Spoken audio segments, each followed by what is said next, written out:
Coming up in this first section, I'm going to talk about first impressions, just purely because those first 3 seconds are so critical, and then also, of course, the next 2 minutes that you craft, and how those first beats of your presentation roll out to make a connection with your audience and create an impression.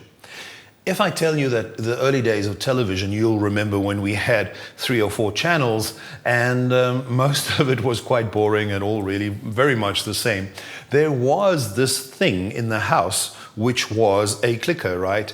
And those first impressions were so crazy about a show that I recall watching a show and then everybody starts fighting for the remote control just purely because we couldn't stand being on that channel and we needed to see what else any of the other channels would have.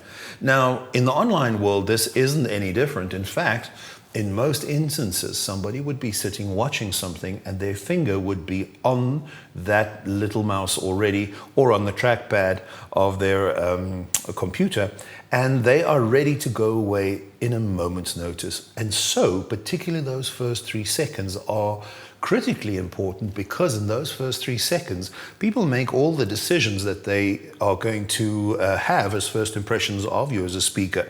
Are there accessories? Is there anything about you that distracts them? Is there anything that they don't like? Can they see your eyes? Can they make a connection? Do they like you? This and many other decisions that they probably don't even know that they're making in those first 3 seconds. And if they don't like, or there's something that doesn't ring, they're out of there.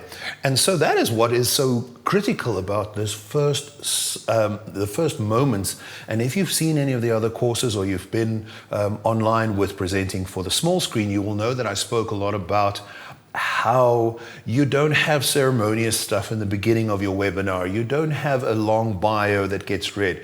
Make a connection. And here's why. If you go and look at the nose of any retention line, those are the first 2 minutes of the talk. There is a lot of churn at that stage, because while some people are tuning in and making a decision to drop out because it's not for them, others may stay. And that's why the nose, that initial section of your webinar retention line, would have this little bauble while people are still deciding. So it's very seldom that you'll see a tremendous spike and people just stay and then the webinar begins. And the faster that you can get in emotionally is obviously the better for this kind of thing.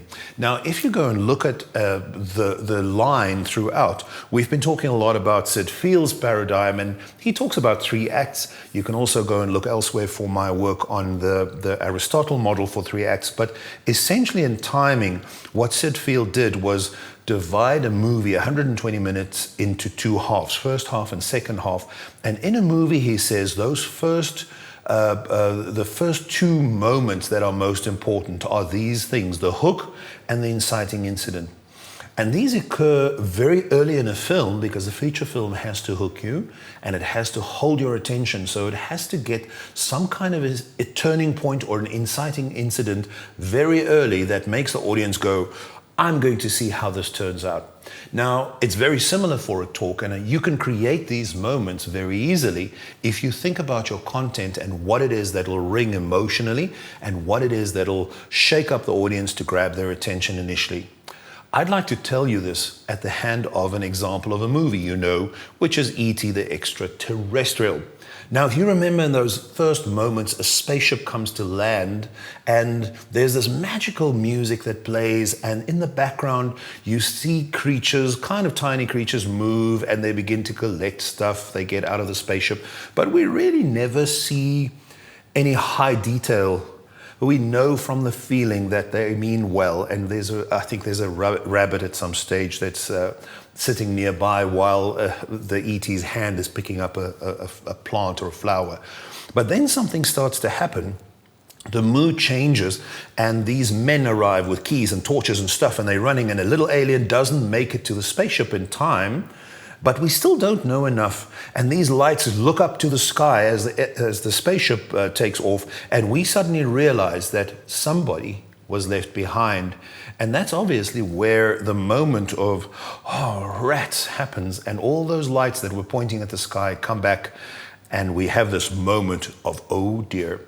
And funnily enough, in that moment, we know that we are engaged because at that stage, we see the little alien make his way to suburbia in the background and so on. And of course, from there, we get to meet Elliot, the little boy who is without a father and really battling to fit in with his siblings and so on. The point that I'm trying to make is that all of this happened in the first 3.5 minutes of E.T. And the moment that you understand how that emotion was built through sounds and feelings that we had about the alien, we knew he was not bad. We knew the intentions were good. We knew the men with the keys and the torches were bad. And we knew for some other reason there's going to be this scuffle that's going to happen. And of course, that moment when the alien is left behind, we immediately feel empathy. Now, if you could hit all of those beats in the first 3 minutes of your webinar, that curve or that nose isn't going to look like that anymore. It's going to become a spike because people who come in stay and more build on top of it. And because of that, you have a sharp spike, not a little bauble like a nose. If there's something that I can hook for you for this section, it is to say, see if you can create care. If people can care for what you're doing, they're going to remember this and they're going to remember you, and that will make the impact so much higher of what it is that you're trying to do. Now at this stage, I'm going to take a break with an exercise, and I'd like you to go and check out this exercise on the download next. It is to see how you can avoid tune out by looking at specific moments that you may have had in a talk or a webinar and seeing how you could make those work for you. So it's content reflections. Go and see if there were moments that touched you. See if there were moments that were memorable, hooks that you've seen, connections that have been there, or other important beats that you've noticed either in somebody else's webinar or your own, it doesn't matter. And then you can start to plan for what it is that you're going to do on your next webinar. I'm going to see you after this. Enjoy the process.